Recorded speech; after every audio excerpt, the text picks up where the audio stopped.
I'm here because I don't want to be here. I'm forced to be here to fight these charges. All right, thank you. You're here because the jury convicted. Thursday, October 5th, 2022, 8:09 a.m., Buffalo, New York. The morning air was cool. Autumn leaves floated down onto cracked sidewalks in a quiet neighborhood just east of downtown Buffalo. School buses were out. Kids with backpacks waited on corners. It felt like any other weekday. But inside one silver SUV parked just beyond the intersection of Richlawn and Shawnee Avenue, something was different. 3 children sat in the back seat, still sleepy, hair freshly brushed, cereal bars in hand. Their mother, 30-year-old Keaira Hudson, sat in the driver's seat. Before she reached for her keys, she did something no parent should ever have to do. She zipped up a bulletproof vest. Not because of a job, not because of a threat from a stranger, but because the man she married might be watching. She turned to her mother, who stood at the doorway of the house. The look in Kiara's eyes, tired, tense, but steady, said everything. "Mom," she said quietly, "he's going to kill me. You don't understand." And with that, she pulled off, the 3 little ones riding with her. They were supposed to make it to school. She was supposed to make it to court. But 9 minutes later, the street would be blocked off with yellow tape, and the sound of gunfire would drown out the morning. So what happened between the door of her mother's house and the blood-stained pavement on Shawnee Avenue? Why did Kiara, who smiled so brightly on her wedding day, believe she wouldn't survive October? Why didn't anyone stop what was clearly coming? This is the story of a mother who asked for help and never made it home. And it begins long before the vest, before the headlines, before the bulletproof vest, before the blood on Richlawn Avenue. There was just Kiara. She was born and raised in Buffalo, New York, a daughter of the East Side, soft-spoken but sharp, strong but kind. The kind of mother who'd stay up late, twisting ponytails, ironing uniforms, and making sure her kids knew they were loved. She didn't have it easy, but she made things work. She always found a way. To most people, Keaira Hudson was just another black woman making it happen. But to the people who knew her best, her 3 children, her mother, her sister Montasha, she was the center of everything. She loved hard, maybe too hard. She wanted a partner, a protector, someone to build a life with. And for a while, she thought she'd found that. Adam Benefield, older, charming, said all the right things. He made her feel seen, protected, chosen. They got married on a snowy February day in 2022. Kiara wore white. The photos showed smiles, champagne, hands held tightly. On Facebook, she posted a picture from their wedding and wrote, "This was really the best day of my life. I never felt more beautiful, more special, more loved. I got a lifetime friend and partner who loves me with every breath. I love you, Adam, forever." It didn't take long for things to change. Behind closed doors, that love came with conditions. Control, silence, fear. Kiara didn't talk much about it at first, but her posts began to shift. Her smile and photos faded. She stopped going out. Friends said she was quieter, more withdrawn, and then the warnings started. Not the kind of warning you can always hear, but the kind you feel when a woman stops showing up to things she used to love.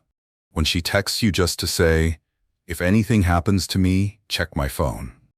By the time the summer of 2022 arrived, the people closest to Kiara began to worry.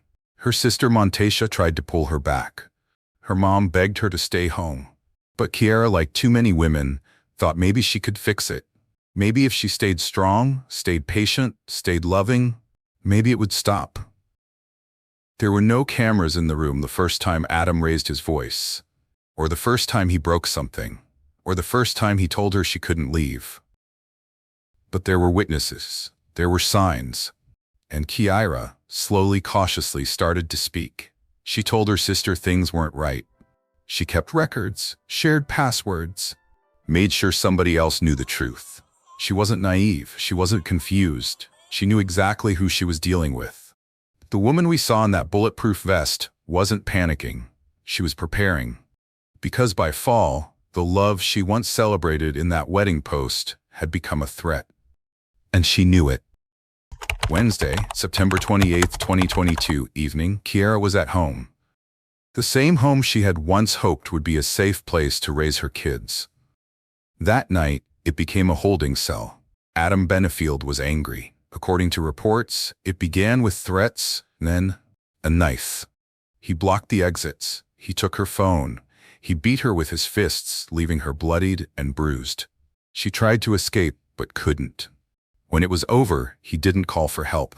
He didn't show remorse. He took pictures, photographs of her injuries, still fresh. Her pain became evidence. Thursday, September 29, 2022. Kiara made it out. She packed a few things and left the house. She went to her mother's home, but the trauma didn't stay behind.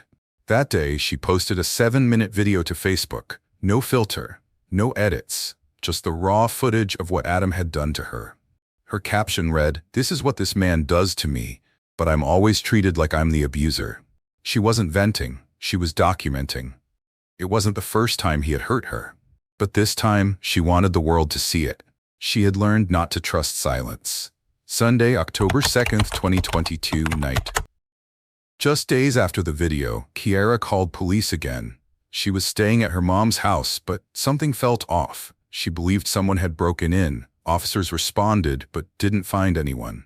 Still, she insisted on showing them what she had, more video. Footage from the September 28th assault, more severe than originally described. She was met with a domestic violence advocate who began working with her closely. They reviewed the video together. And at that point, things began to shift. Detectives realized the situation was worse than initially reported. Kiara wasn't just another victim. She had done everything right. She had video, she had reported it, she had asked for help. They moved to upgrade the charges against Adam. Adam Benefield turned himself in to Cheektowaga police. He was arraigned that same day. The charges? Multiple misdemeanors, including assault. Under New York state law, those are not bail-eligible offenses. The judge, bound by the law, had no choice but to release him. That night, Kiara went online again. She was out of patience. Her post said, "They need a dead body before they help. I swear the cops aren't worth anything." She wasn't exaggerating. She was speaking plainly. She had been beaten, stalked, threatened. She had made police reports, provided proof, filed for protection, escaped his control, found a safe place to stay. She wore a vest because she had to, and still she was left exposed. The next morning, the man she feared would find her, and this time there would be no one left to call. Tuesday, October 4th, 2020 Town Court, Erie County, New York. Less than 24 hours before Keaira Hudson was killed, the man she feared the most walked out of a courtroom, a free man. Adam Benefield had just turned himself in. He was arrested on multiple charges, including assault, unlawful imprisonment, and menacing. Charges stemming from a violent attack that left Kiara bruised and bleeding. The same incident she had documented on video.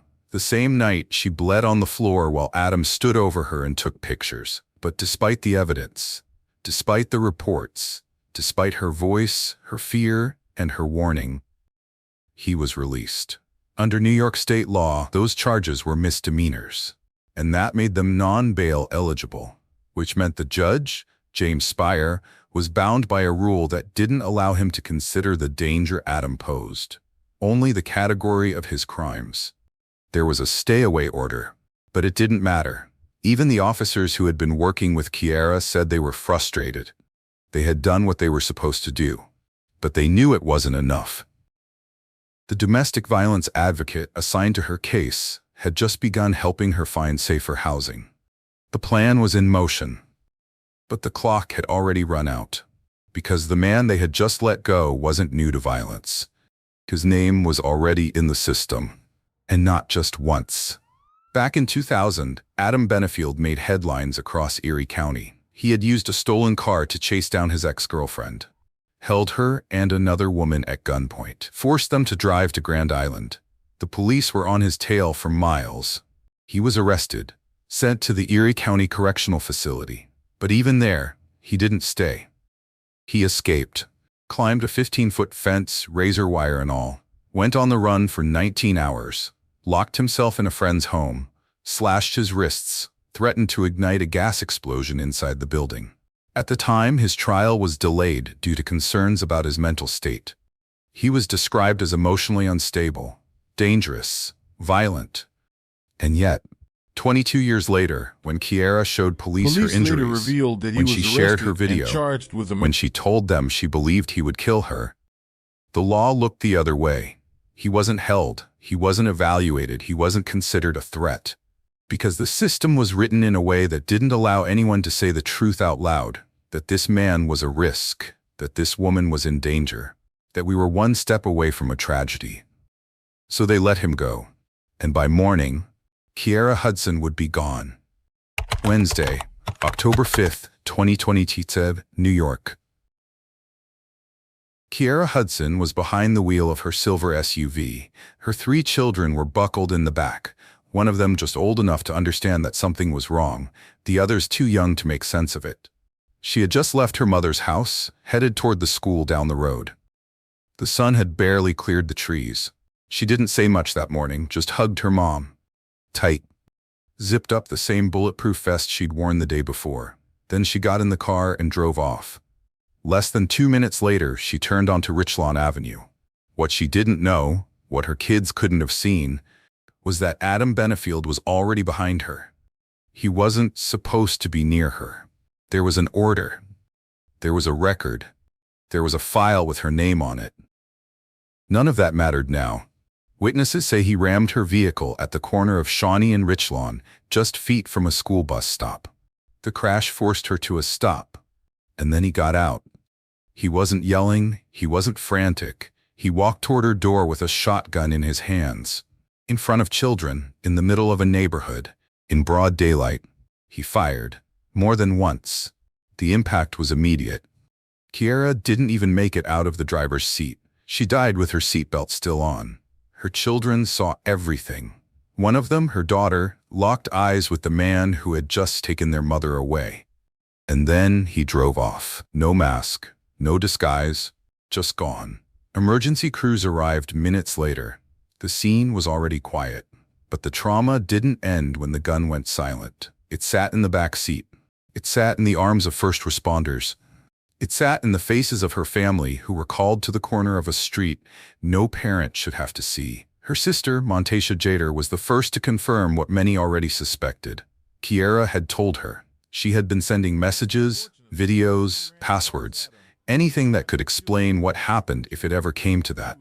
She wasn't being dramatic. She wasn't exaggerating.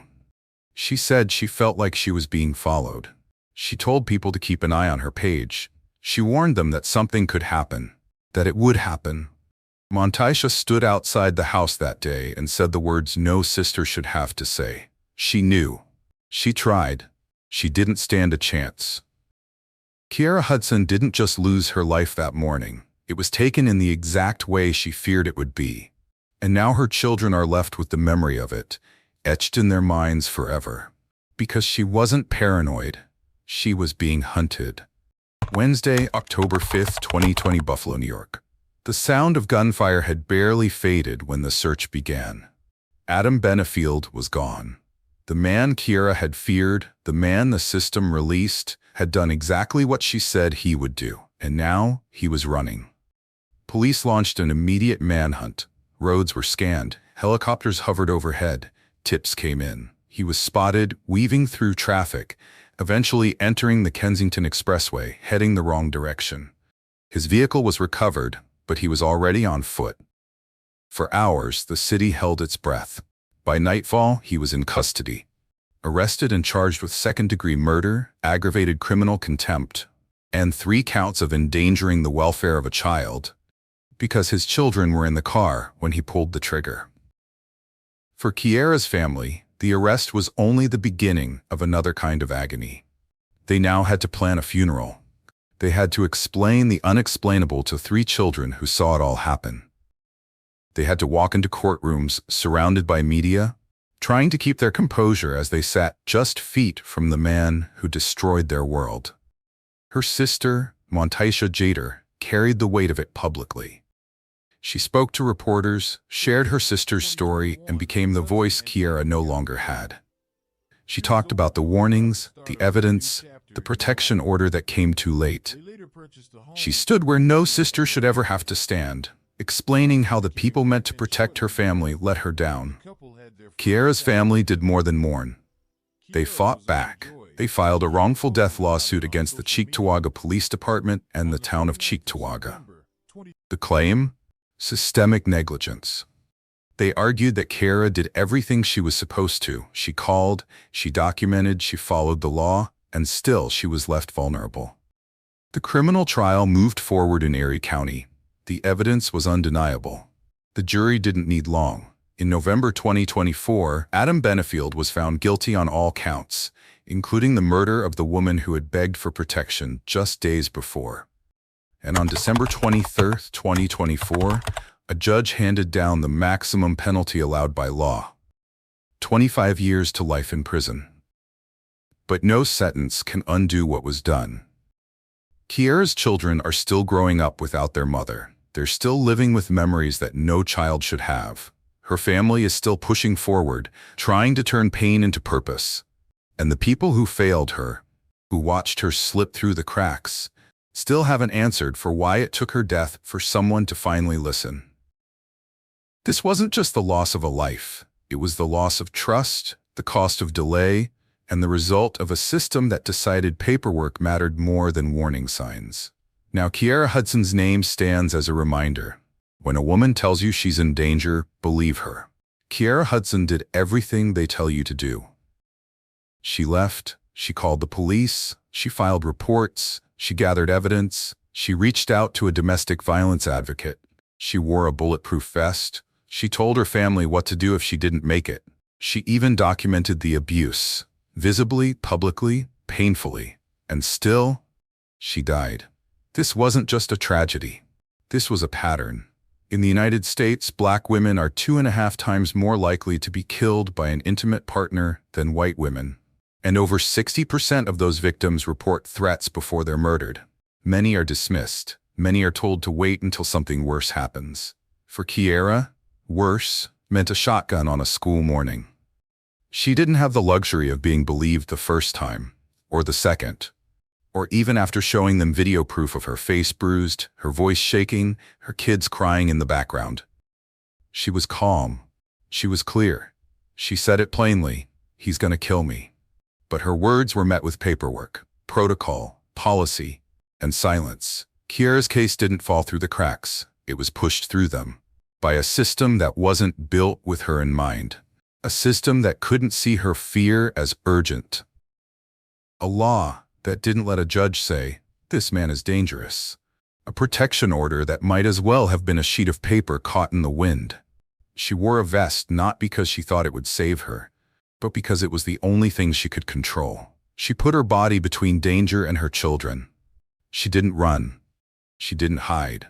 She faced it head-on because she knew no one else would. Her sister, Montasha Jeter, said it best. She wore a bulletproof vest because she knew. And nobody helped her. She didn't stand a chance. This isn't just about one woman in Buffalo. This is about every black woman who's been told to wait, to calm down, to go back, to fix it, to pray.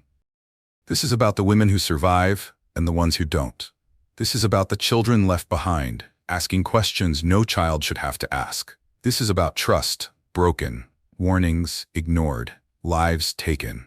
Keaira Hudson mattered. She was more than a headline, more than a victim. She was a mother, a sister, a daughter, a friend. She was a woman who deserved to be heard the first time.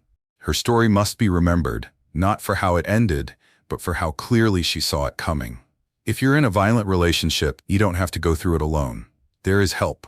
We've linked resources below. Real people, real support. You matter. Your safety matters. Please reach out. And if this story moved you, don't let it end here. Share this video. Send it to someone. Start a conversation.